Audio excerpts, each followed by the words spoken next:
Hi, my name is Robert. This video is designed to give you step-by-step detailed instructions on completing the task at hand.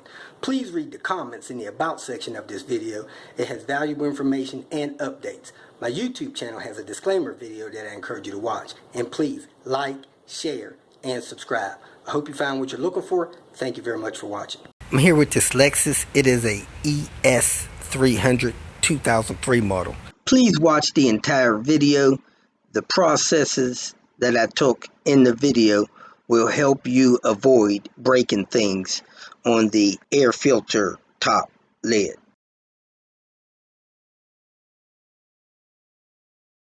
The hose is pretty short. It doesn't have a lot of movement in it. This compartment's kind of tight. Now, first thing you want to do is look at the orientation of the hose that's on there. You got this little nipple on this plastic housing. It's got a little notch in it. That notch should be lined up with the hose. Back here, there's a tip on the hose back there. Next, you want to get this air box top away from that so that you can get this hose out of here. It's not a long hose, so you don't have a lot of space to move. So what I'm going to do is take the air box top loose as if I was going to be changing the air filter in there, and being careful not to rough up anything. See, you got a little sensor on here, maybe a purge valve, connector there, little hose there. You got a little hose. Oh, this is actually broken over here. I don't know if that would be a problem or not, but so this is broken. This is going to need a new air filter top in order to get that fixed. And this is the kind of stuff you want to be careful you don't break and rough up when you're in here working on this stuff. I don't know who did that. Somebody might have leaned on it, broke it, maybe done it even replacing a battery at one point. So you could pull these vacuum nipples off like that to avoid roughing those up or breaking them. I pulled that one off. I'm going to try to push these next two off over here. Use a screwdriver or something. You could pull this cover up and out of the way. It has a couple of Allen screws. Take this cover out of the way so you can reach that stuff. And then we're going to pull a 10mm bolt out here, 10mm bolt out here. Take this 10mm loose here. Shift this over a little bit, get that hose out. Pull these vacuum hoses off of this thing. Maybe unplug this. You know, you just want to not put too much tension on anything. You can leave this stuff plugged up or you can unplug it. It's up to you. Just don't break nothing. I took these three cover bolts loose, 5mm hex. That lifts up.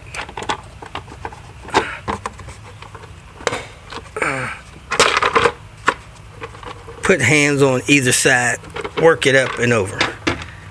It's got clips on the bottom there that clip on to the fuel rail or something. This little fuel rail brackets, so you can get that off of there. And the bolts will fall out if you turn it upside down.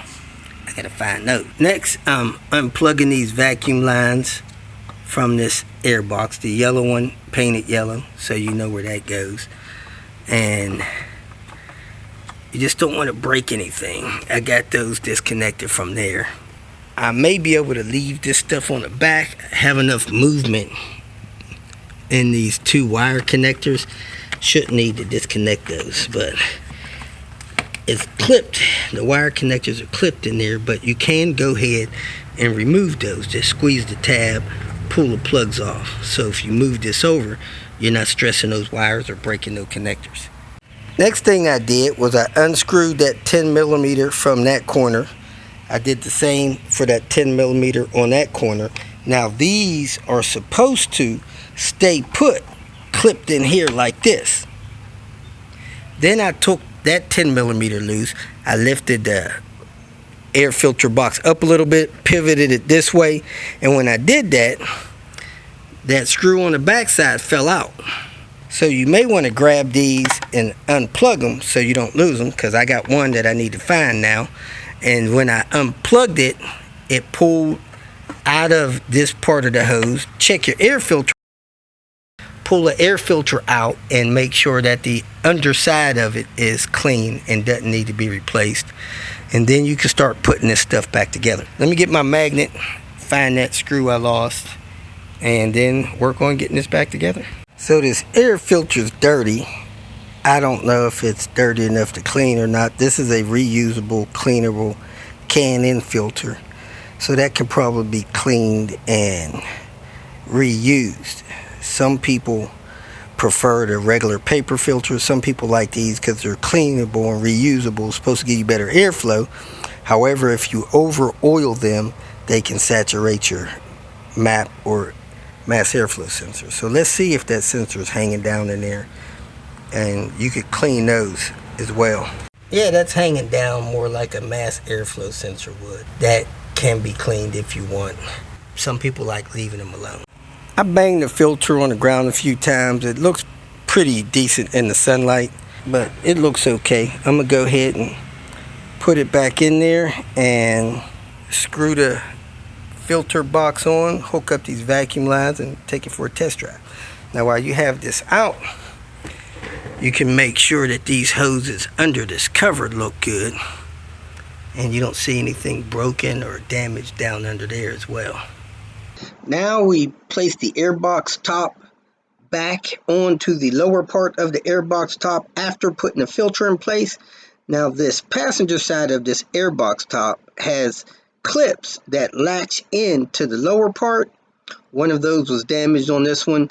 Then you make sure you maneuver the top of the box properly on the lower part of the box.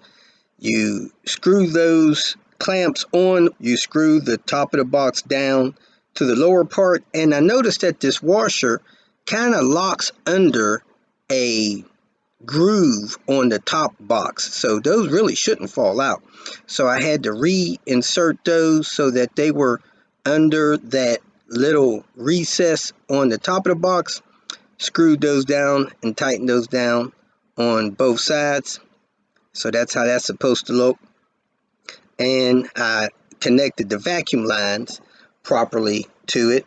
Now I'm ready to put that engine cover back on. So I put the three, I think they're 5mm hexes in all three positions there on this engine cover. Lock that in place. That's the little piece that I found for that. If you feel that this information was useful, please like it and share it with your social media friends. You can subscribe to my channel so that you will get notifications of future videos that I post. You can follow me on Twitter, and if you need to contact me directly, please visit my website. And if you have any questions, leave them below, and someone or myself will reply to them. Again, thank you very much for watching.